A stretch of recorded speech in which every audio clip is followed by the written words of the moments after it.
नमस्कार दोस्तों, रशिया और यूक्रेन के बीच में युद्ध जैसे हालात बन गए हैं और बहुत सारी सैन्य कार्रवाई देखने को मिली है।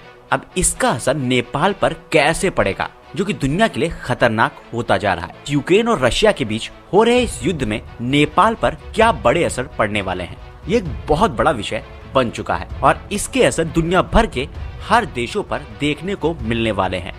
लेकिन उसके पहले आपको बता दूं कि रशिया और यूक्रेन के बीच में चल क्या रहा है, क्योंकि गुरुवार आज ही सुबह रशिया के राष्ट्रपति व्लादिमीर पुतिन ने यूक्रेन में सैन्य कार्रवाई करने की घोषणा की और पुतिन ने स्पष्ट कर दिया था कि रूस का इरादा यूक्रेन पर कब्जा करने का नहीं है, लेकिन रूस यूक्रेन के अलगाववादियों के नियंत्रण वाले लुहांस्क और दोनेत्स्क को स्वतंत्र रूप में मान्यता दे रहा है और अपनी आर्मी को रशिया यूक्रेन में एंटर करा चुका है, वो भी अव्वल हथियारों के साथ। और यही होता है जब एक बड़ा देश और एक ताकतवर देश इस छोटे देश के पास होता है, क्योंकि वो जब चाहे तब चुटकियों में उस देश पर कब्जा कर सकता है और उसमें कुछ भी कर सकता है। और ऐसा इतिहास से होता आया है। इन बड़े और ताकतवर देशों के पास बहुत कम ही ऐसे पड़ोसी देश होते हैं जिनके संबंध अच्छे होते हैं, क्योंकि आमतौर पर जब एक देश बड़ा हो जाता है और उसकी पावर हो जाती है तो वो छोटे देशों की इतनी नहीं सुनता। और वैसा ही कुछ देखने को मिल रहा है रशिया और यूक्रेन के बीच में। इसीलिए पावर ऑफ अलायंस बहुत काम करती है छोटे देशों के लिए। तो इसीलिए हर देश को अपनी ताकत और अपने अलायंस बढ़ाने की जरूरत बहुत होती है। आपको बता दें कि अभी तक की यूक्रेन के करीबन 40 जवान मारे गए हैं रशिया के द्वारा। साथ ही साथ करीबन 10 आम लोग भी इस युद्ध में मारे गए हैं। वहीं यूक्रेन की तरफ से भी दावा किया गया है कि 50 रशियन सोल्जर्स मारे गए हैं। और यूक्रेन के राष्ट्रपति जेलेंस्की ने कहा है कि वो 1 इंच भी हिस्सा रशिया को नहीं देंगे अपनी जमीन का।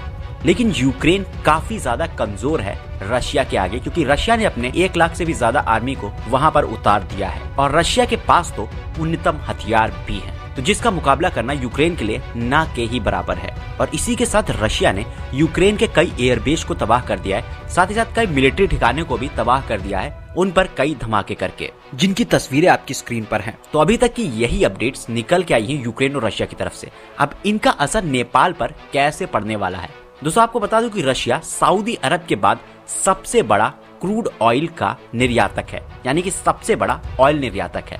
तो इसका असर सीधे सीधे ऑयल की प्राइसेस पर पड़ने वाला है, यानी कि पेट्रोल और डीजल्स पर। और क्योंकि रशिया ने यूक्रेन पर अटैक किया है तो वेस्टर्न कंट्रीज भी रशिया पर कई प्रतिबंध लगाने पे जोर दे रही हैं और हाल ही में कुछ प्रतिबंध देखने को भी मिलेंगे रशिया के ऊपर, जिसके चलते रशिया तेल निर्यात में प्रतिबंध देखने को मिल सकते हैं और जिसके चलते तेल के दामों में और ज्यादा ऊंचाई देखने को मिल जाएगी प्रति बैरल। यानी कि नेपाल में अभी जो कीमतें चल रही हैं पेट्रोल की, उससे बहुत ज्यादा पेट्रोल की कीमतें बढ़ने के आसार हैं। साथ ही साथ दूसरा जो बड़ा असर पड़ सकता है वो है प्राकृतिक गैस पर। जी हाँ, क्योंकि दुनिया का सबसे बड़ा प्राकृतिक गैस का निर्यातक रशिया ही है और रशिया के पास ही सबसे ज्यादा प्राकृतिक गैस है, जिसके चलते इन प्राकृतिक गैसों पर भी एक बड़ा इजाफा देखने को मिलेगा प्राइस पे।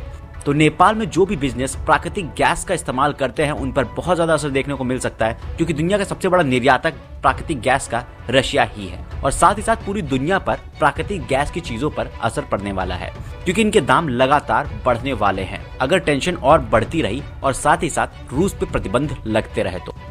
साथ ही साथ एक सबसे बड़ा असर पड़ रहा है दुनिया भर की मार्केट में। जी हाँ, और ये असर आपको नेपाल की भी शेयर मार्केट में देखने को मिल जाएगा, क्योंकि पूरी शेयर मार्केट क्रैश करती हुई नजर आ रही है दुनिया भर की, जहां पर नेपाल की भी शेयर मार्केट काफी ज्यादा डाउन हुई है इस विवाद को लेकर। और भारत जैसे देशों की भी शेयर मार्केट डाउन हुई है और लोगों ने एक सेफ इन्वेस्टमेंट के तौर पर गोल्ड में काफी ज्यादा पैसा लगाना शुरू कर दिया है, जिसके चलते गोल्ड के प्राइस आपको देखने को मिलेंगे ऊपर, यानी कि सोना आपको महंगा देखने को मिलेगा। तो ये सोना आपको नेपाल में भी देखने को मिलेगा, क्योंकि सोने के प्राइस बढ़ चुके हैं इस यूक्रेन और रशिया के विवाद के चलते। और इसके अलावा कोई और बड़ा असर देखने को नहीं मिलेगा नेपाल पे। तो आपकी क्या राय है यूक्रेन और रशिया के विवाद पर? कमेंट बॉक्स में कमेंट करके अपनी राय जरूर बताएं। आपको क्या लगता है कि इस विवाद में कौन सही और कौन गलत है? कमेंट बॉक्स में कमेंट करके जरूर बताएं। धन्यवाद। NI news.